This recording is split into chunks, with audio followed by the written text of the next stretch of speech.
Hello, my name is Jacob, and I play Aelindrel in the Folksmen podcast. Join us by the crackling fire as we weave fantastical tales for a land as ancient as the gods in the lands of Henvlad. In the midst of a night, as all elven folk fall to slumber in the magical forest of Clear, the camera sets on the Adamantine Tower, the greatest castle in elven kingdoms, and thus all of man. Its walls are made of distinct marble that bask in the moonlight, stretching along the gulf of this primeval land. Here, an elven prince by the name of Aelindrel tosses and turns in his bed. An elven prince, the very son of Kalir, born into a life of privacy and luxuries, never understanding the daily quabbles amongst men or their boring politics of the war amongst dwarves of Glowfast, and his elvish father. You, Aelindrel, are seen here at the darkest hours of night, unable to sleep. A book rests at your desk as the flames flicker from the chill winds that are released into your tower window. As you open your eyes, you stand looking outside your window in the midnight view of the white and green moons that rest over the coastal horizon before you. Light gleaming from both the moons and shining brightly against the water, your eyes turn to your desk where candlelight shines dimly, illuminating several things. Make my way over to my desk, and I take a look upon my book that I'm so intrigued by. You have a great multitude of things on your desk, including a legend of dragons, a pedestal you find, ancient rune. Would you like to examine any of these things before you look at your book? They catch my eye before I delve into my book, and I mess around with a few of the things. You look towards the pedestal. You find a pedestal with a handful of floating magic balls that rest a few inches above the pedestal. One red, one yellow, a third that's green, and it orbits one that is in the center. And next to that green one is also a black one. They rotate slowly around each other. Lastly, in the far distance, a purple crystalline castle floats on its own on this pedestal. I just look at it in kind of like an awestruck way, and I almost want to examine it a little closer, but Roll Arcana for me as you examine it. 14. A 14. With a 14, you know that some of the greatest elven scholars determine that these are the heavenly bodies that you watch floating through the skies throughout your days. The red one seems to be labeled as Calfera, and the yellow labeled simply as Tau. These are the stars in the sky that seem to be closest to you. The two that orbit Urt, the place that you're at, are known Gwyrd and Sisgod. Not much is known of these lands, only that they have been named by dead gods. The crystalline castle is believed to be dubbed Arcanum, the source of all magic, and that is believed to where your god, Anul, the dragon god of magic, rests on his starry throne. As I recall this explanation from one of the books I read in the library, I kind of just stretch my velvet clothes, kind of stretch with me, and I give a nice little yawn. And I'm not very amused by it, but I do find some entertainment in it. You also have a scroll of dragons and an ancient rune that rests on your desk. If you'd like to examine either of those. I'll look at this ancient rune, and then I'm gonna pick up this book. You see an ancient rune on your desk with interesting carvings. Would you like to roll a history or an arcana check for me? I'll roll a history. Here we go. We got a 10. Another knick-knack you find on your desk is an old giant's rune your uncle gave you when you were very young. Esprit was his name. You remember how much he loved you and how you were ripped away from this great source of inspiration when you were young due to the war of Kalir and Esprit that waged. It was a gift of his protection. Yeah, I pull out my chair and I take my seat as I kind of stroke my chin, and my arms, my elbows rest upon my knees as I'm just hunched over a little bit, kind of looking at this. You want to roll an arcana check for me? Yeah. Here we go. Okay. We got a 13. This rune, you know this, as you've dabbled in some giant runes before. It says Gvinvid on it. And as you say this word, a sprout of vine comes from the rune, slashing the air near you. I kind of wail back a little bit, and I'm like very confused.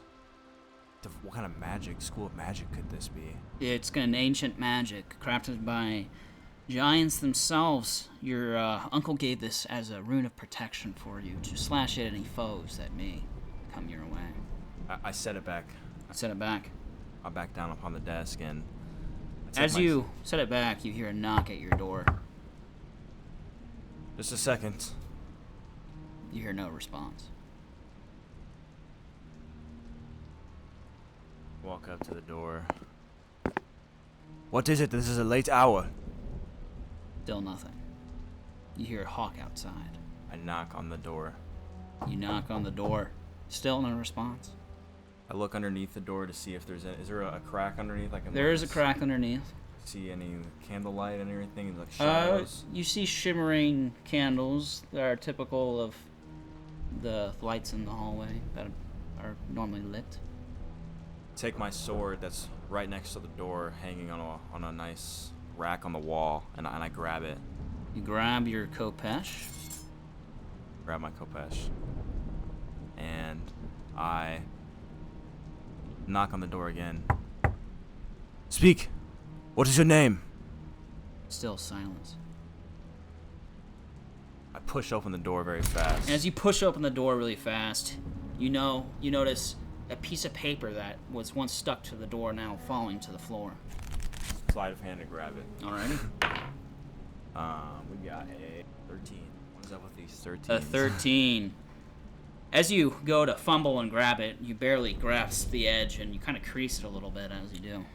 I quickly undo the crease, and I read what's upon the note, and I kind of check my surroundings at the same time to make sure there's nobody's in the hall.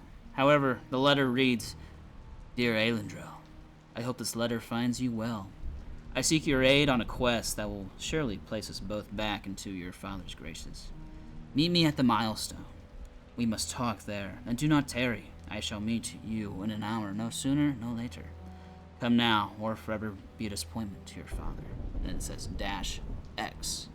Under it, P.S. If you do not trust me, think of that dreaded book on your desk known as The Art of Dragon Communion, fickle thing. I wonder how you got that text that is banished from these lands. I could help you understand if it, consider this to be the start of a beautiful friendship. I kind of look up towards the ceiling, and I look back down, and I shake my head. I walk back into my room. I fold the paper back up nice and neatly. As you fold it back up, you want to do a Arcana check for me. 15. 15. As you begin folding it up, you notice on the back of the paper some kind of inscription. I kind of stop for a second. I pause and I look at this inscription. I study it for a second. What language is it? It's an Elvish, and It says Quimplu, or an Elvish featherfall. As I walk back into the room, I put my khopesh back on my wall mount, and I go to my wardrobe. I get my... In your closet, you find your sword that you just placed hanging, along with a set of half-plate armor made of bronze, your velvet gloves, bows and arrows, and a dark cloak that you typically wear when it rains. I go to my desk, and I quickly I open up a drawer, and I put on my the special looking ring. It's got these vines intertwining in it, and in the middle it's got kind of the elven sign for water crafted into the middle of the ring. And I slip it on my finger, and I quickly adorn myself with my half-plate armor. And you buckle up the straps as the plate reaches your chest. You can feel the bronze gleaming. I take a quick glance down at myself to make sure that every single strap is tightened and every single piece of equipment is polished and everything, looking nice, and I grab my Kopesh off the wall, take one last look back at my book, and I walk back towards it, kind of sheathing my Kopesh for a second, and I just beckoning me. I am As you so walk intrigued towards by this book, it is glimmering with gold. The cover, gold-plated, with what looks like the eye of a dragon resting. I gaze at this book as it gazes back upon me. The eye opens as you pick it up. I attempt to look into this dragon's eye, for I have not known the way to open this book. Roll a wisdom check for me as you look into the eye of the dragon. Wisdom save. Alright, wisdom save. 13. I have gotten so many 13s. 13. You look into the eye, you feel almost a bit frightened to open it. I pull open this book. You attempt to pull it open, however, there is a lock that clings as it stays closed. As I'm reminded that there is a lock upon the book, I look at this eye as it gazes back upon me, and I just cannot look away from it. I almost feel frightened, and I don't want to set it down. So I go back to my wardrobe, and I make sure that I grab my belt, and I kind of take this book and I strap it onto my belt. Got like a leather strap that's over it, and make my way out the door. Now, you did get a scroll of Featherfall. Do you want to go out the door or out the window? You know that these halls are mostly regularly patrolled by Elvish Guard, and you know that there is a curfew, that is. As I attempt to walk out the door, I'm reminded of the letter that I read, and I go back to my desk and I slip the letter, or I pull the letter out, and I mutter the Elvish spell that was placed upon the letter. Gwynbrew. As I mutter this spell, I feel a magical effect wash over my body, and I creak open my window. As you look out the window, you look down to the 100-meter drop to the ground. The sound of rain meets your ears as you look back out. The sky is now hidden by sights of clouds. The sky rains heavily as if Babelor herself weeps at the sight of Kalir. Lightning cracks out in the distance, booming.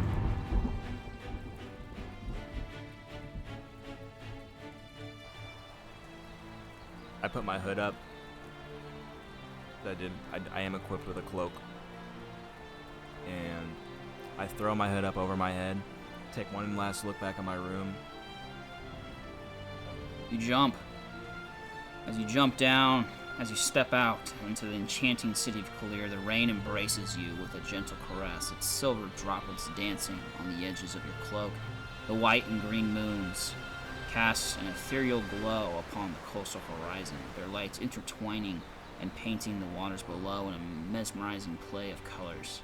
The street, now transformed into shimmering canals, reflects the radiant hues of the moon, creating an otherworldly spectacle. Cobblestones adorned with luminescent patterns that seem to pulse with a life of their own guide your way through the labyrinth alleys. Above you, magical mushroom trees stand sentinel, their caps shimmering like polished sapphires, providing shelter from the celestial downpour. Kind of take in this beauty, as I know that it is my city. I gracefully walk upon the path as I look above me, and I notice this place that I'm in. I am not. My character Aelindrel is grateful for the place that he's in, but he doesn't really want to show it. But since he's by himself right now, You see the homes of Kalir rise like crystalline spires, their walls veined with amethyst and moonstone, catching the moonlight in a dazzling display. Elaborate arches and balconies curve gracefully, adorned with ivy and luminescent blossoms that glow in harmony with the magical, natural energy that permeates the city.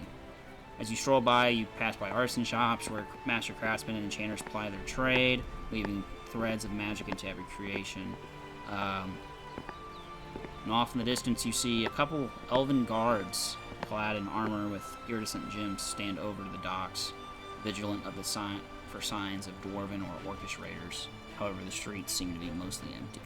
I walk up to the guards, and I don't take my hood off or anything as the rain is a torrent down upon us. I am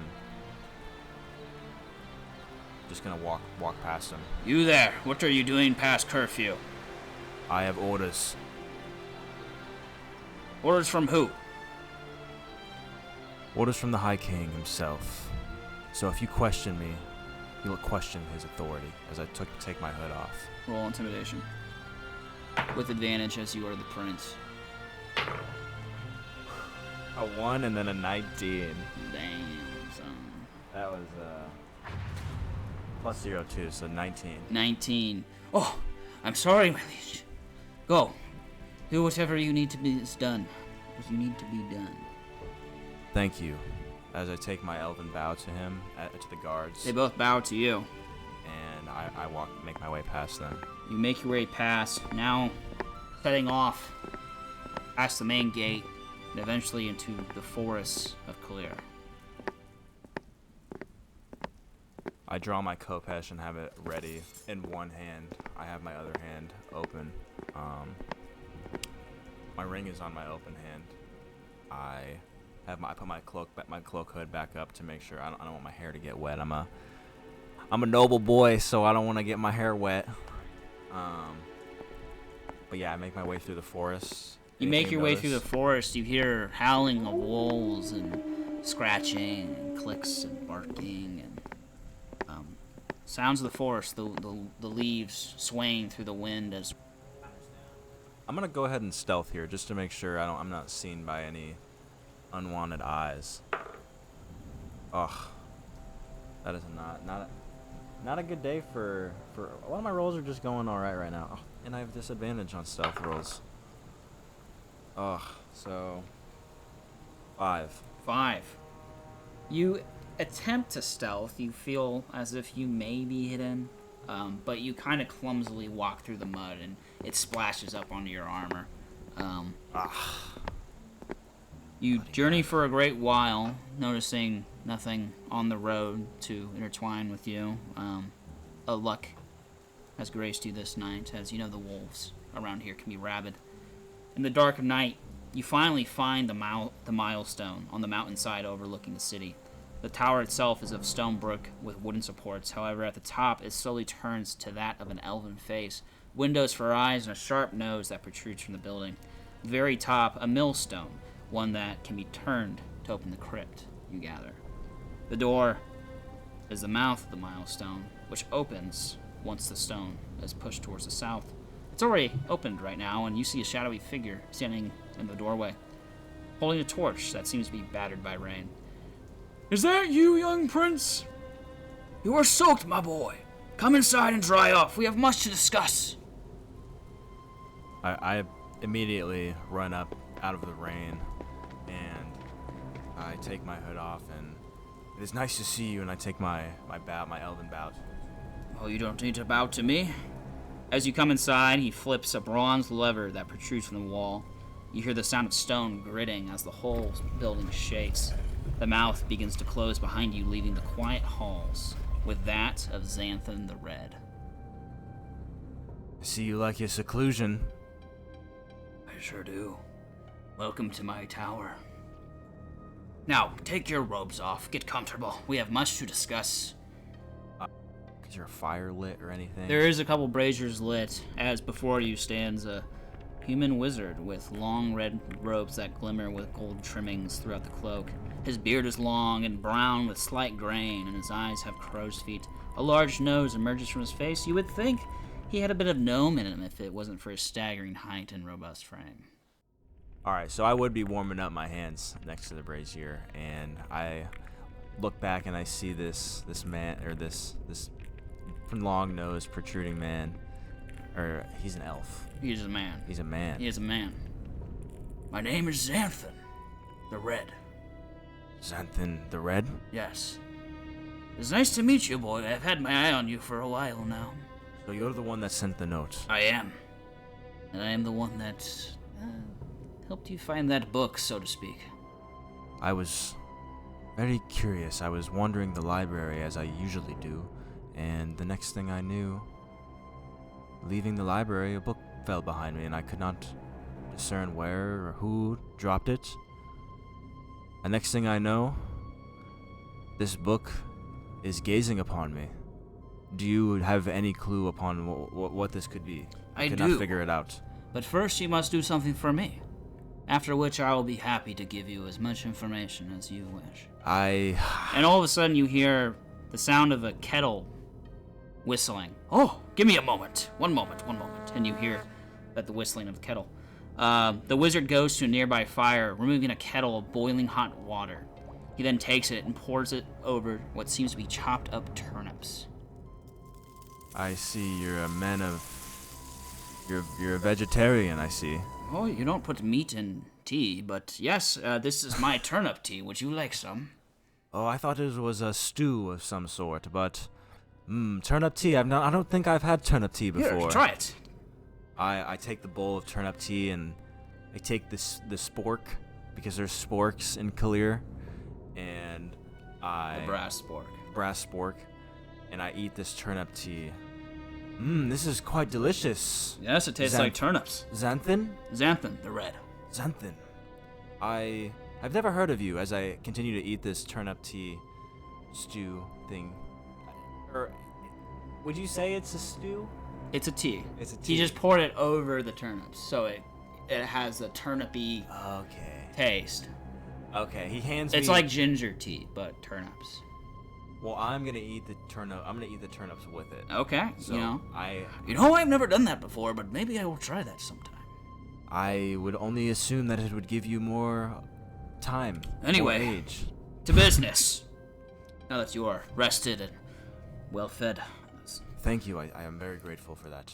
I believe I have found a way to impress your father. Maybe even get you into his court where he might greet you. Maybe give you more purpose than sitting like a doll on the shelf and forgetting it. How? How do you know this, Xanthan? He kind of leans back in his rocking chair that he's now in, and he says, I have heard through my dealings with wood elves of a lizard folk egg that may have been marked by the gods. A marked creature by those so holy only comes so often. Your uncle, King Esprit and son of Bablor, intends to protect the egg and the lizard folk tribe, and let it grow into a powerful warrior that he can use against your father.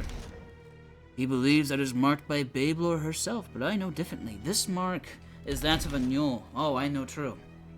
Not Bablor. We must claim it for our own gift. So the new gods have graced us. I see. Yes. I knew Anuel was the one. He is the one and only. But Bablor has been there for us. The whole time. You know your father, he has left Bablor. Anyway, I plan to give this egg. You can give it to him. An egg, a gift to the king, so then he can create his own powerful warrior to wage against the elves. How do you know he will create a warrior of him? I have my suspicions. You know how holy he is about Anuel. Of course, he would want a paladin. Do you think he would make him one of those blessed knights of Anuel? The ones that they tell about in the great halls? Yes, I do believe so. One blessed in our own chambers. Anyway, we must go tonight, and you must come with me, but I have someone I would like you to meet first. Could you divulge me upon who you are? I don't know how you are such a popular... You You're know supposed to that be such a popular figure. I used to be your father's court mage before he banished me from the halls. I was the main lead in studying the primeval magics that the giants once gave us. However, with the new god coming in, he thought my efforts useless. However, I too wish to learn about the new magics, and I feel that this egg could be a gift that would put me in his new graces. As you as well, as we all know how much disdain your father has for you. I kind of tilt the bowl. I eat the last turnips in the bowl as he's telling me this, and I tilt the bowl up and Oh, you're a slurper. that is some good tea. But I kind of walk over and I set the bowl down. How long ago was this? Because I never heard of you. Nobody's ever mentioned anything. Well, you know how your father employs information. Before you were born, I was one of his great mages, but once the Verdant War came and your father and your uncle went to war, he cast me aside like an old rag. Are you an old rag? I am old, but not a rag. I have many talents, as you can see, but no, I can help you with your book. I can show you how to become the great wizard you so wish to be.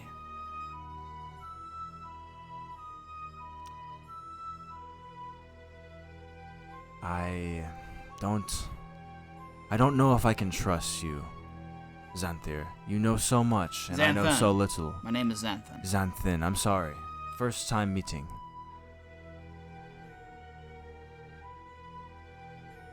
If this is true, and what you speak holds truth, I will be forever in your debt. Of course. As a prince. And if I were the king, I would not cast an old man aside like a dirty old rag. It's a disgrace. Come with me, child. I have come. Xanthan leads you through his chambers, through the halls. You see many magical displays, floating frogs, bullywugs playing dragon chess, giant runes, and even some less appreciable things. You hear a man's scream echo through the hallways, and a flush of wind bursts through the halls.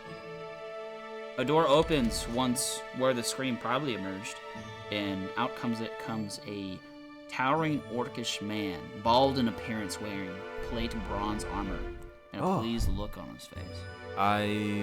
Pleased to meet you. Xanthan, thank you once again. Who is this? Is this boy priest you speak of? Oh, yes it is. This is Aelindrel, son of Kalir. You're quite a brute. The look of the orcish man is oppressive. He wields dark green eyes that almost pierce the soul as a scar across his face that shows marks of a great battle and victory over them. His bronze plate armor shows his rank among the orcish navy, an admiral. You're quite a brutish fellow. You insult all you meet. No, but, I mean, look at yourself. You're a brutish fellow.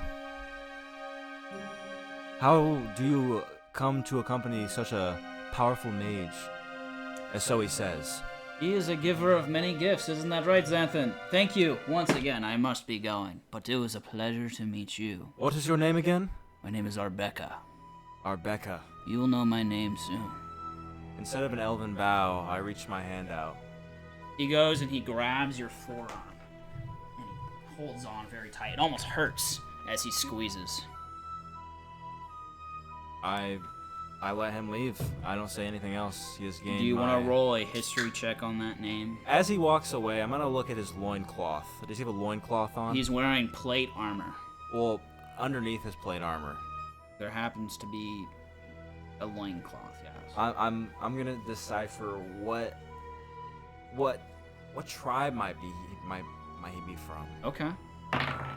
That's not where I thought you were going with that, but We got a 6 on history.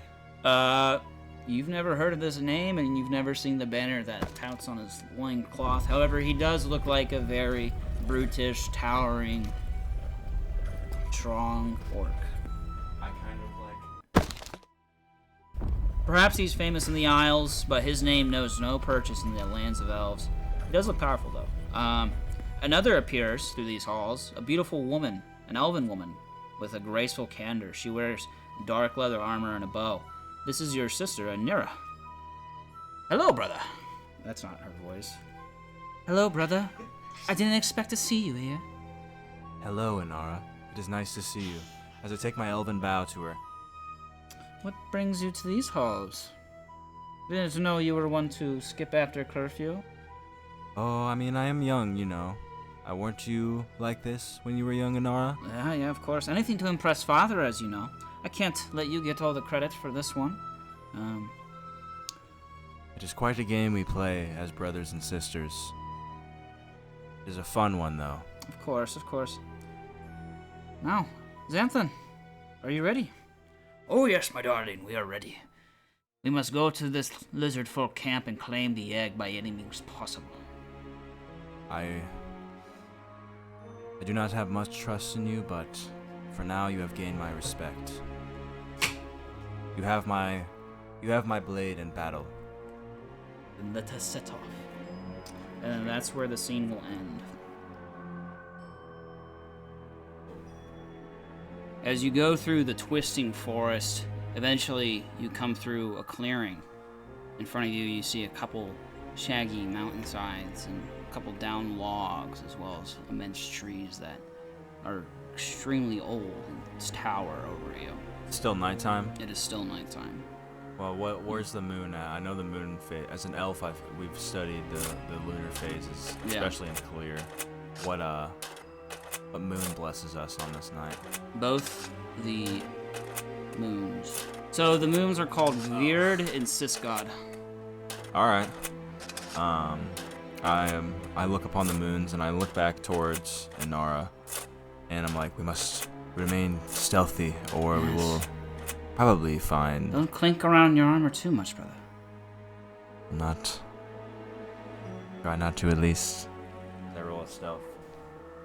Xanthan is going to cast a pass without a trace here. So you get a +10 to your stealth. Well, I fumbled. That one. Mm-hmm. Alrighty. Let's see as you come bumbling through the forest with your clinking armor, you hear off in the woods, "Halt! Who goes there?" I stop. You stop. The clinking ends. Drop. Clinks again as you hit the floor. Nora. Not there. Drop. Something. You don't hear anything. They're hidden in the bushes, and you're the only one that was spotted. In front of you, over this log, elf with a bow is pointing at you. In front, you see a lizard folk that is holding an egg. He then turns and sees you, and he begins to run. As I hit the floor, I quickly realize the situation and I stand back up. Who goes there? I examine the... Can I see him? You can barely see him. He's got mostly cover. All you see is the gleaming tip of his arrow.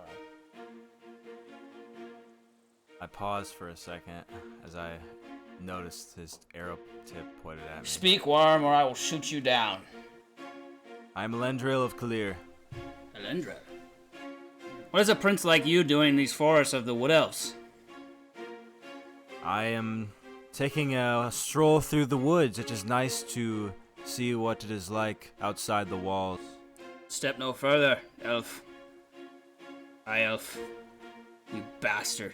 Betrayer of babe lore. There's a mule that you speak of in vain. Of course I do, and I speak in vain of you, you half high elf shithead.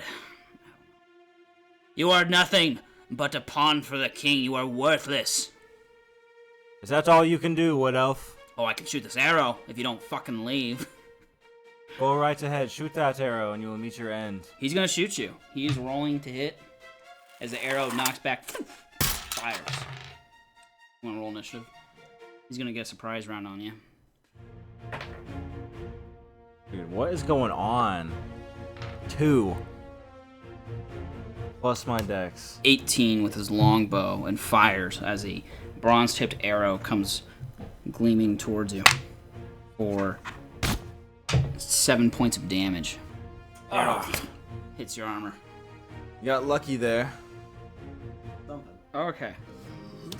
So you take 7 points of damage, and then Xanthan is going to go first. He is going to cast Scorching Ray at this archer. All of a sudden, you see, out from invisibility, the wizard puffs into his space. My eyes wide. And then 3 fiery bolts come screaming from his staff.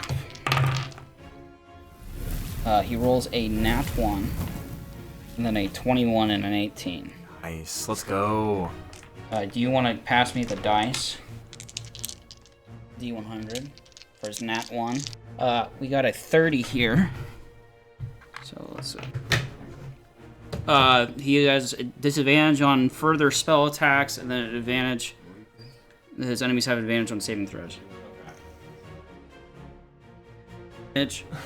He did 8 points of damage to this wood elf here. Inara's gonna go, and she's gonna knock back an arrow and fire at that wood elf. She's gonna have disadvantage because he has cover. Well, actually, she's gonna move. Can she move to a point where she can see him? No, she can't. Okay, so she's gonna fire with disadvantage here. Oh, she would have critted. She got an 18. So the arrow goes and hits the wood elf there, dealing 8 points of damage to him. And as the arrow hits into him, he falls over backwards. I never miss a shot. Nice shot, Inara. These lizard folk are gonna go. One's gonna stand at the entrance, while this one's gonna come around from. Actually, he's gonna stay on top of this wall here, and he's going to shoot his bow at Inara, who just killed his friend. Okay. Let's see what she's got. He rolled with advantage and hits, dealing 10 points of damage to Inara. Okay. After that, Aelindrel, it's your turn. In the midst of all this, combat ensues. I dash forward to help. So with my elven agility, I quickly dash around in my half-play armor, and I make a swift slashing attack with my Kopesh. And with advantage. So I get an 18 to hit.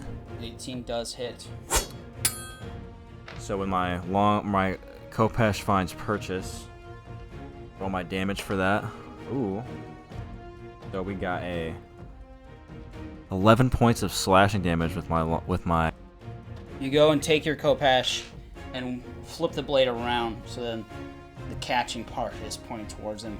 And you go and you slash at him, and it grabs over his shoulder blade, and you rip it, and his shoulder comes clean off. The lizard folk falls over, squealing in pain and death.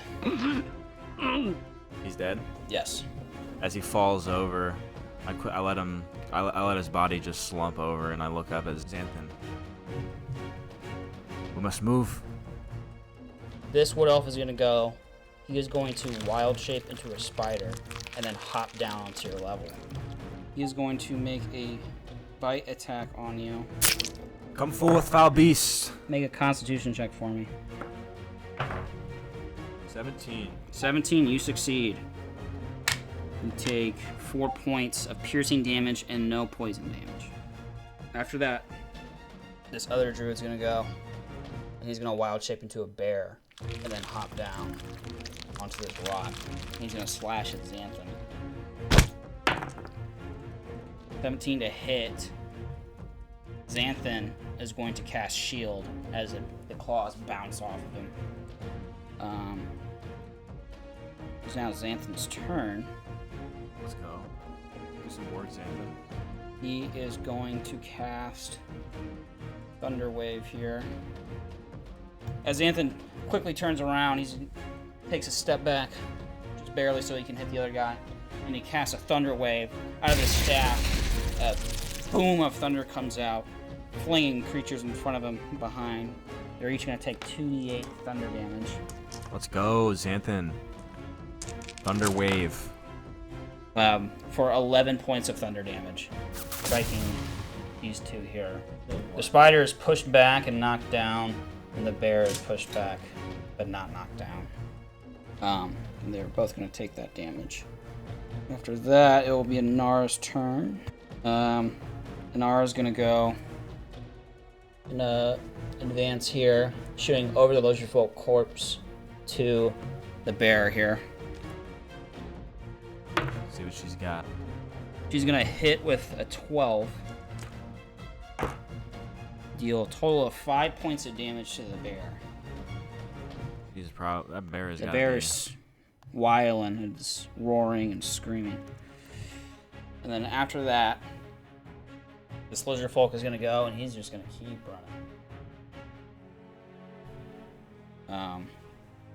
His lizard folk brother here is going to shoot his bow at Xanthan. And he hits. Ugh. For a total of 7 points of damage to Xanthan. Xanthan, ugh, kill these goddamn lizard folk. After that, let's see here. Aelindrel, it's your turn. I dash over to the spider. And I plunge my blade into his prone body. Okay. With advantage. Yeah. 16 to hit. 16 hits. 8 points of damage. 8 points of damage. Slashing. Points of slashing damage. How do you do it? I quickly dash over towards the spider that's wild shaped, and I plunge my Kopesh down into its carcass. It squeals, it turns back into his druid form, and basically blood starts squirting out of his body. I jabbed him right in his stomach, so I drag the Kopesh out of his body, and I turn around, and I run towards the bear. Well, actually, hold on.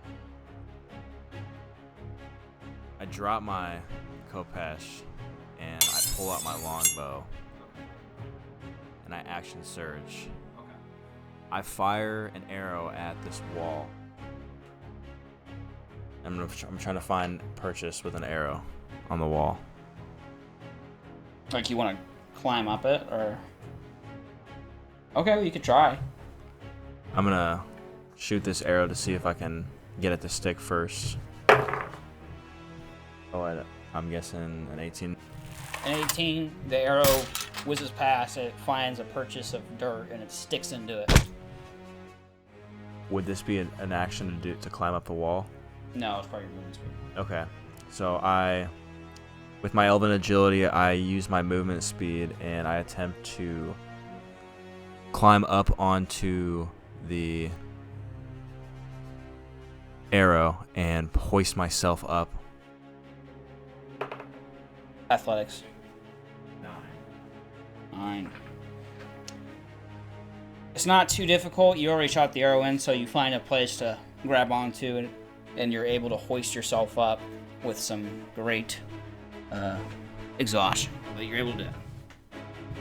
I mount myself up onto the top of the wall, and I stand as I end my turn in front of the lizard folk carrying the egg. Okay.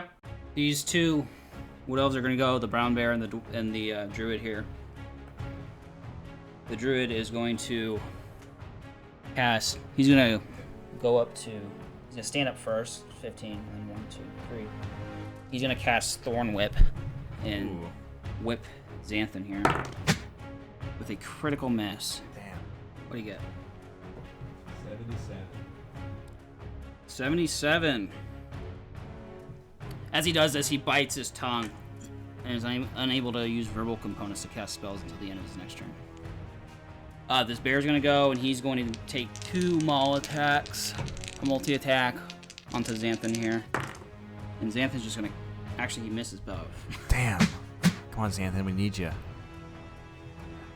After that, Xanthan's going to go.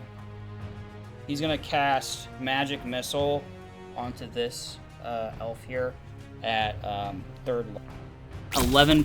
13 points of damage as the Magic Missile penetrates, knocking him down dead cold. Nice. That's good shit. After that, Inara's going to go. She is going to shoot her bow at this bear. And she's going to hit. Healing 9 points of damage as the bear is knocked out of his wild shape. I hear this bear scream, and I look down for a second. I notice Inara. I see the arrow piercing through the skin of the wild-shaped druid. Nice shot, Inara! As I scream over the cliffs. I look back towards the lizard folk.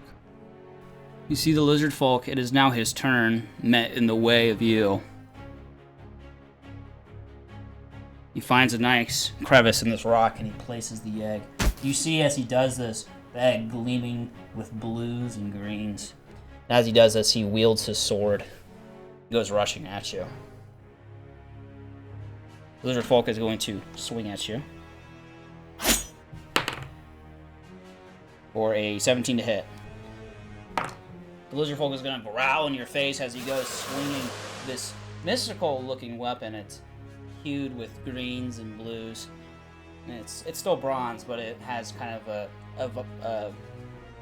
energy around it. Mm-hmm. And he goes and he cleaves down at you, dealing max damage for a total of 11 points of damage. I am down. You are down. Ah! Lizard folk growls at you as he picks a sword back up from your corpse and spits down at you. He's then going to go and retrieve his egg. I think that's all of his movement there. After that, this bear's going to go. He's going to make a bite attack. Or actually, he's not a bear anymore. He's just a druid. He's going to cast Chalet as a bonus action, and then he's going to hit for a critical hit on Let's go. Oh, no. Dude, we're getting fucked right now. For 7 points of damage.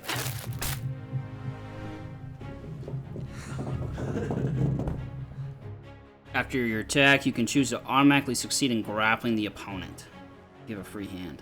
So he's gonna basically grab onto Xanthon's shoulder and just strike him in the head with his wooden club he has.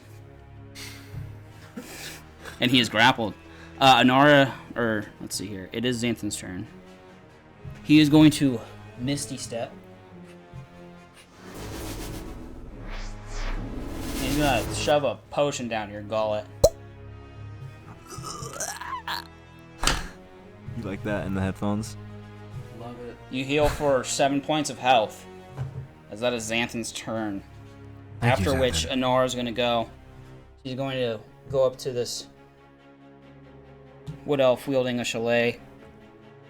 She's gonna pull her daggers out as she drops her bow. She's gonna go to slash.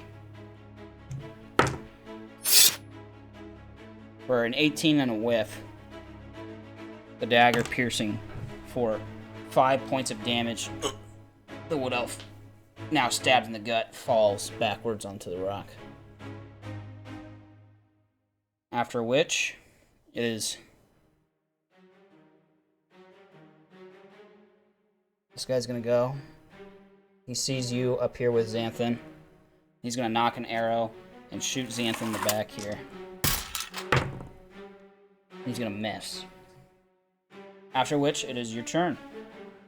After this potion's shoved down my gullet, I turn towards this lizard folk that's about to retrieve this egg, and I knock an arrow on my longbow, and I release it straight at his head. With a 17. 17 hits. Full damage. Max damage.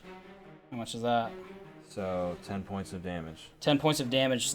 The arrow goes, aiming for the head, lands right in the back of the shoulder. The lizard folk turns around and looks at you. You thought I was dead. Glowing eyes.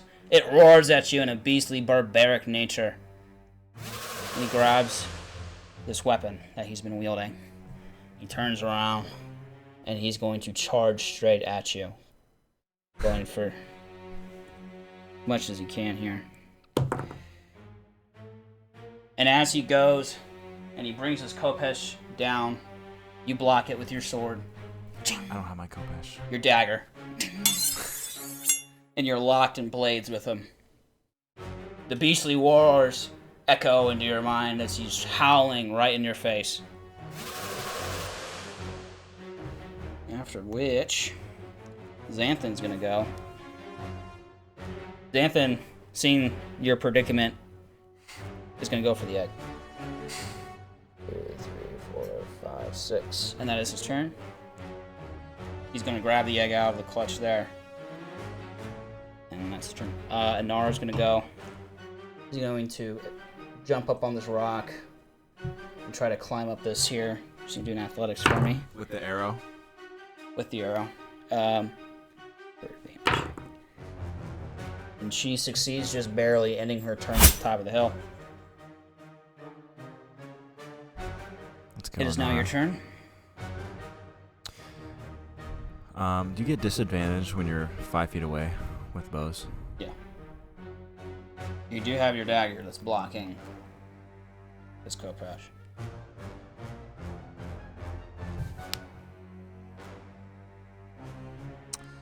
I'm just going to strike with my dagger then. Or I'm going to say it's a short sword, so it's a 1d6. Okay. You have an additional sword. 7 points of damage. 7 points of damage. You go and you plunge your sword into his gut. The lizard folk stares at you. Return to the realm of whence you came.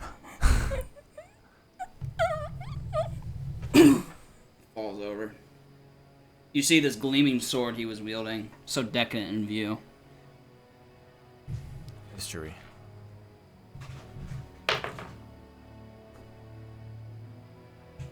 $16. You've never heard of this sword before, but it is something truly obnoxious. It is crazy magical. Can I pick it up? You can try. I look at Xanthan. You see he's holding this egg over here. Xanthan, what are you doing with that? We must leave now. Not tell your father about these wood elves. It might start another war. But now we have the egg. What we came for.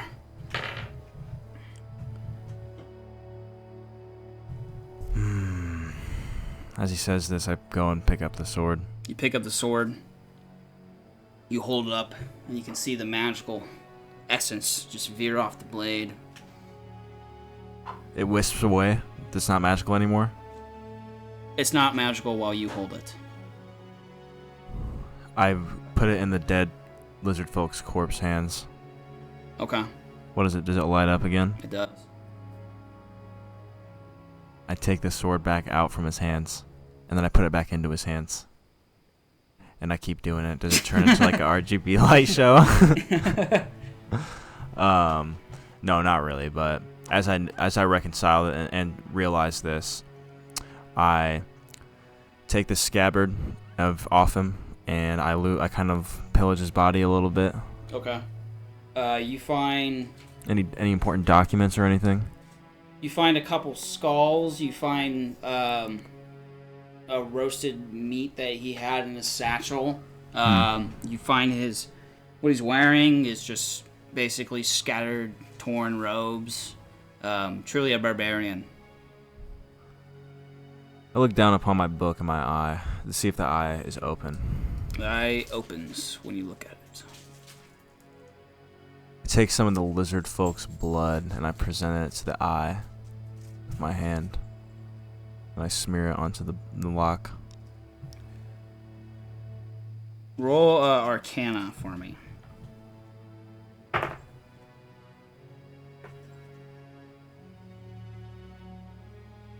Whole ass draft. 18. For 18. Arcana. As you do this, the book seems to acknowledge this lizard blood. It gores the book. You can hear the lock click. I kind of stop in my step. Anxiety kind of comes over me for a second. My eyes widen and I realize what just happened. And Xanthan comes over with the egg in his clutch and he says, "Did I not tell you we would both reap rewards out of this?" how did you know that this book just opened? You could hear it. I have very clever ears. Very clever ears. Very keen old man, I see. Now you study that book. Learn where it takes you. And I, myself, will deliver this egg to the king in high honor. I thought I was supposed to be the one that delivers it to yes, the king. of course. Yes, I'll let you do it. Are you okay up there? Are you losing your mind, old man? No, I'm completely fine.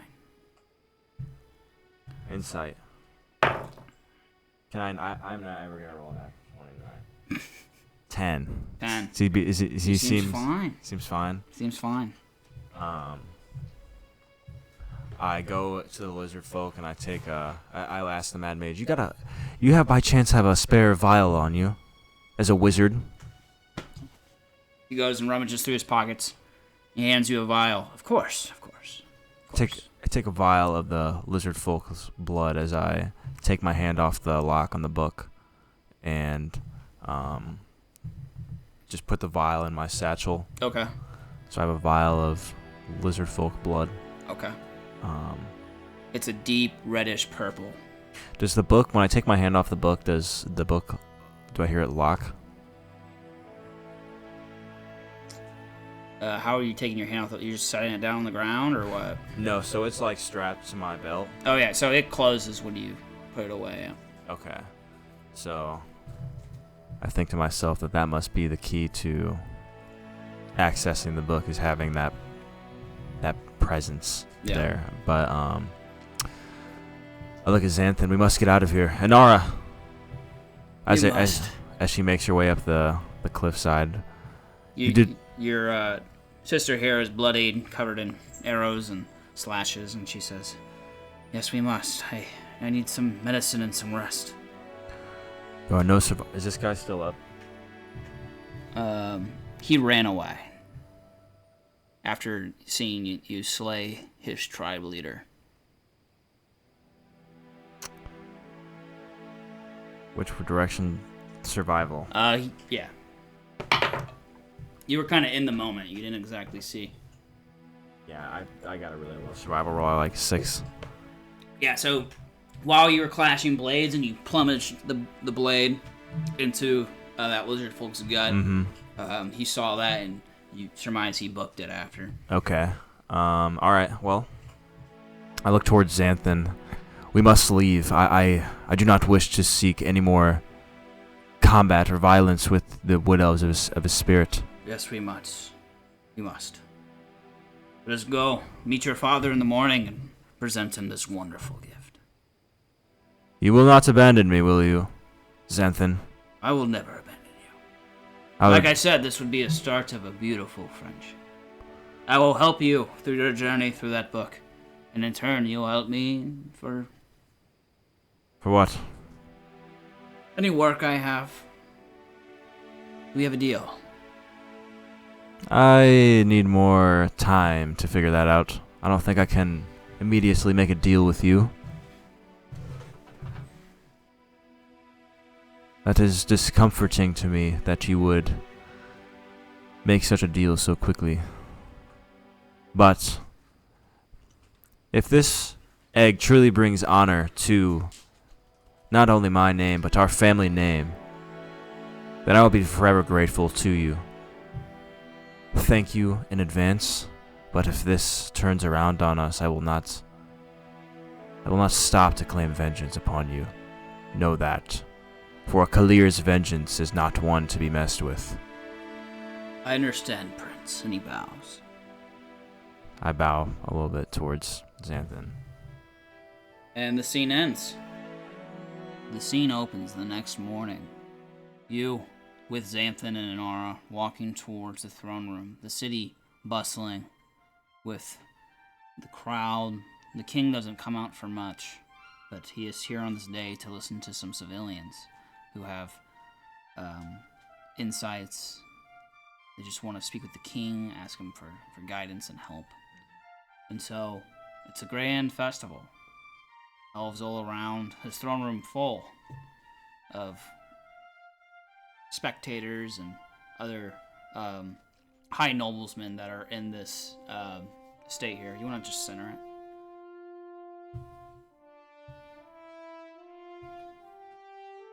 Is there any questions you have for Xanthan or Inara before you walk in? They're both with me. They're both with you. They're going to present the egg. Xanthan is holding the egg in what seems to be a glass crucible.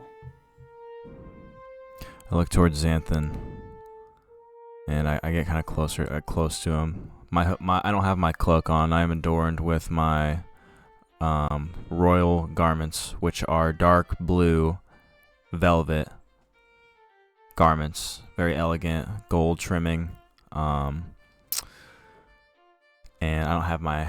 The only thing I have my half plate pauldron on, and I have my helmet in my right hand and my khopesh on my left side of my waistband. No book, and I lean over towards Xanthan, and I kind of whisper towards him. What if this goes awry? If this goes awry, we will flee back to my tower. And what then? I will be banished. What if this egg is an insult to Enul? I don't think it will be. Look at it. And he takes the cloth that is covering the cage, and you can see the mark of something, an ethereal glow on the eggshell. It's wound in blues and greens. I trust your word. Come, you must present this gift. We will hear the quarrels and whatnot of other people, and we will present our gift last. We will wait. Does that sound fair to you, Xanthan? You want to wait for every last villager to have their senseless plea to the king. It is our duty to the people of this town, this city, Kaliri itself. Okay, we can do it. Come, let's grab a seat and wait. Or actually, you walk into the throne room and you find a bench. There's multiple benches being laid out. Mm-hmm. And inside you see elaborate silver scorns adorning the walls. Their gentle flames casting a warm golden light that dances across and flickers through this chamber. They hold slender candles fashioned from wax of ancient blooms. Tapestry spun from threads woven by elven hands draped gracefully from the high arches. Their vivid colors depicting scenes of ancient battle, the verdant war, and mythical creatures and timeless beauties of this natural world. Vines laden in blossom over this throne that you see before you, one made of marble and amethyst that is adorned gracefully. And in the seat, you see none other than your father, a very, very old elf. Well, despite the fact that he looks extremely young, he looks quite a bit like you. However, there are some major differences. He has black hair, no beard, just straight black hair. Okay. And he wears his regal garb, as well as the elven crown, one that twists with amethyst laden upon. Okay. I pretty much, I share the same resemblance that he does. I have long hair, and there's this braid that I have that's kind of goes in the middle of my back of my head, and then there's one little braid that goes down. There's, like I said, I'm adorned with a dark velvet cloth. I don't know what exactly is my father wearing. He's wearing his regal garb, one that is in blues and golds and purples. And basically, the sleeves kind of have the head of Enul, the crystal dragon, that wrap around each of his arms, and he holds a holy goblet. That's magnificent. Truly a magnificence to witness, because I genuinely I can't recall the last time that I saw my father, and it's been quite some time. So I kind of have a stern. I look up, my chin raises, and I have a stern look on my face as I take a seat. I put Xanthan sits next to you along with Inara. Your father seems to pay you no mind as he talks to the common folk and pets. I look towards Inara. What is it, brother? What is it you seek to gain from coming with us? Audience with our father, no doubt. I mean, I haven't seen him in years either, and he doesn't seem to respect our family as much, and I hope, as you do, to reach his good graces. What kind of grace is it that you seek? I don't know how you perceive father. Is he a noble man to you? Do you find his... I whisper this. All of this I'm whispering to her. Do you find him to be a man or an elf of nobility, or one of betrayal? Father has become very secluded in these past 100 or so years. He doesn't seem to pay any mind to his family, his wives, or anything. He seems to be driven only by himself. After our sister was stolen during the war with the dwarves, and our brother, his hand cut off, he doesn't interact much. I have seen him less probably than you have in these years. However, I hope that he wed me and make me a lady of a far realm, where I can rule my own roost. Is that not what you wish, brother? Where is Kaylee? I do not see her. Well, don't you remember? The dwarven bastard that raided our lands took her. My memory has faded me, I do not recall. Yes, during the siege, all those years ago, he cut the hand off of our brother, and he whisked our sister away after an onslaught of naval barrage onto our great nation. My face just kind of like, the memory resurfaces. They must really keep you in. You don't know much about this, do you? No, but the memory resurfaces from when I was told of this. But so much information has been given to me the past couple decades, and I have just been, my mind, I feel like, has been overwhelmed as a young elf, born into a noble house.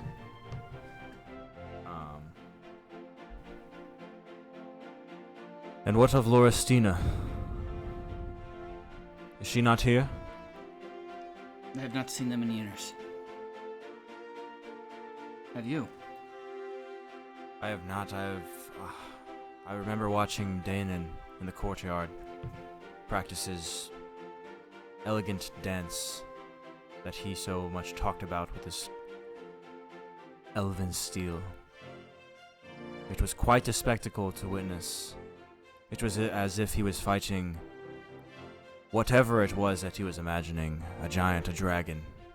I believe once Danon lost his hand in combat with that dwarf, fell into liquor and drunkenness, and I think Father banished him from the lands. What a reunion this is. No brother, no eldest sister. It's just you and I, Inara. I wonder if we're going to be banished next. And I look at Xanthan. Xanthan, he is kind of just watching the egg, not really paying attention to your conversation. He's like in the middle between Inara and I, so we're just like talking in between each other. And he's just not paying attention at all. Kind of lost into the majesty and what he holds. What is it you seek, Xanthan? Are you looking for a certain blessing of a deity? Are you looking for a powerful artifact? Like, what drives you? Like I told you before, I used to be your father's court mage. I wish to reenact that. I don't wish to sit in my tower and whisper. I give him kind of a shocking look, and you wish to be back at his side after he's cast you away like a dirty old rag. You know, there are some certain benefits of becoming a court mage. One that I tell that your young prince mind can't bear to understand. I wanted her. Could you unlock this egg, if it is locked by some arcane magic? This egg will hatch in time. What the king needs to know is the mark that bears it. And that mark is? The Vanule, of course. None of Abelor. And he goes and he reveals the egg to you, kind of hiding it from the rest of the crowd. And you see the mark of a mule. You want to roll an investigation or an insight? I am rolling so low tonight. I don't know what is going on. So with my insight, we're going to be looking at a good old 6. You believe him. You believe what you see. Seeing is believing. I kind of lean back in my seat, or my pew, I guess you could say, and just kind of stroke my chin. So Aelindrel has, here, let me pull up my character sheet so we make sure. All right.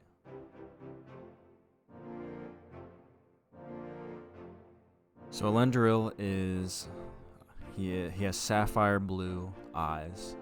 He's kind of a taller elf, I guess you could say. He's 5'7". He does worship Aenul, but he does also still consider the old ways of Babelor, and he does not completely ignore them. He's got pale gold skin and platinum blonde long hair, and like I said, it's braided. Or hold on, black hair. Yeah, you said that. Black hair. And that's what he looks like. Okay. As some time passes and the rest of the crowd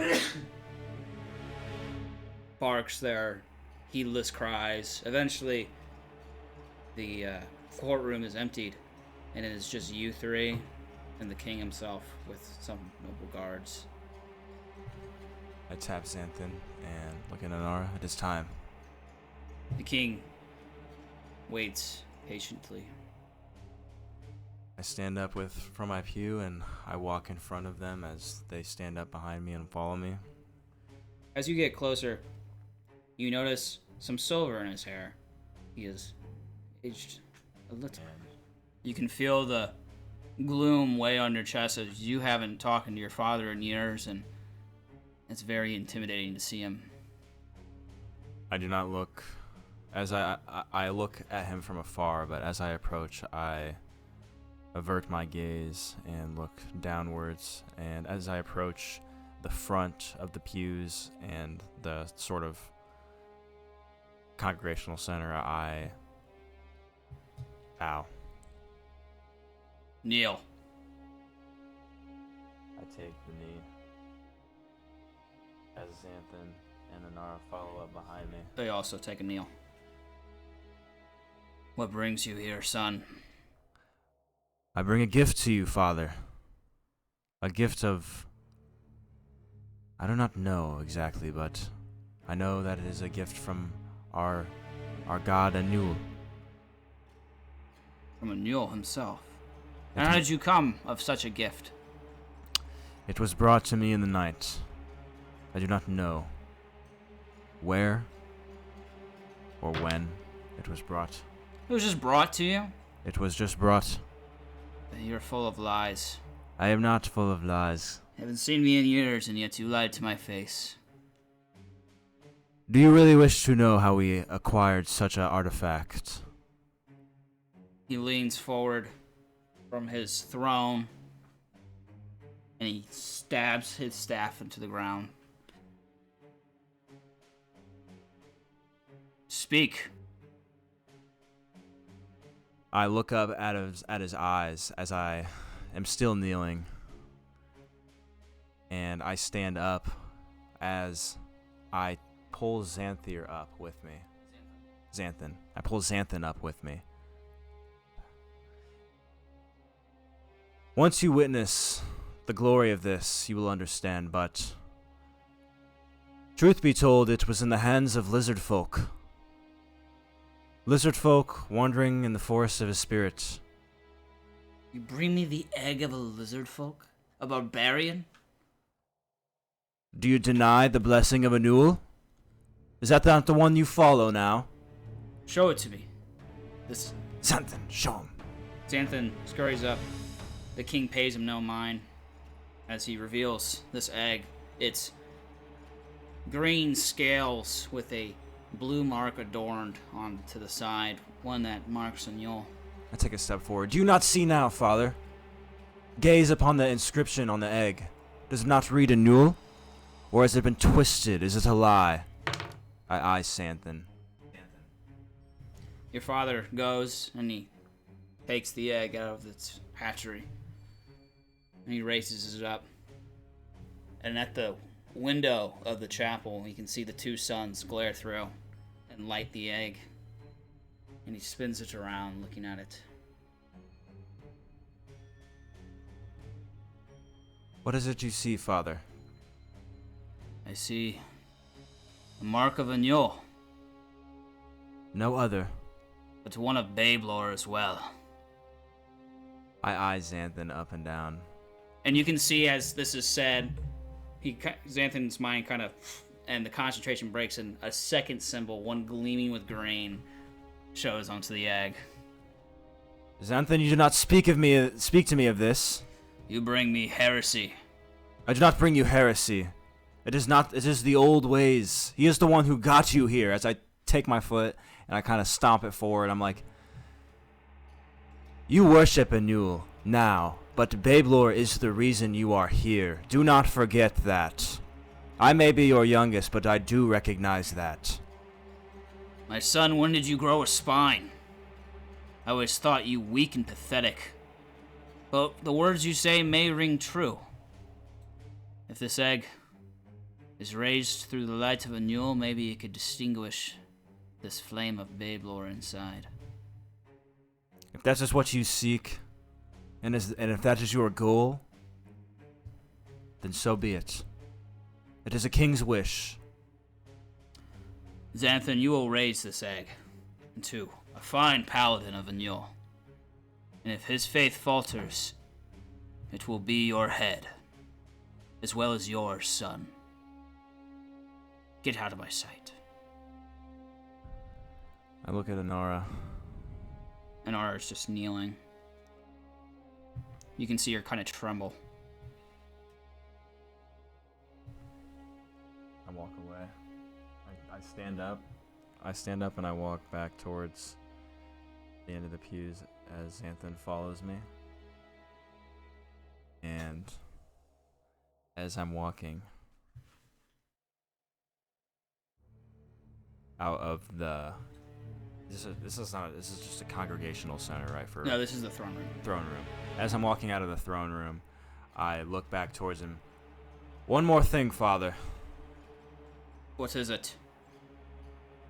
I wish to see what this egg raises up to be in the next, I don't know, century or so. Whenever you deem it so. That is all I wish as your son. You can craft it into a fine warrior. I will deem it so. I take my bow and I walk out. Xanthan and Inara both bow. And as you open the doors behind you and close them shut, the scene ends. Nice.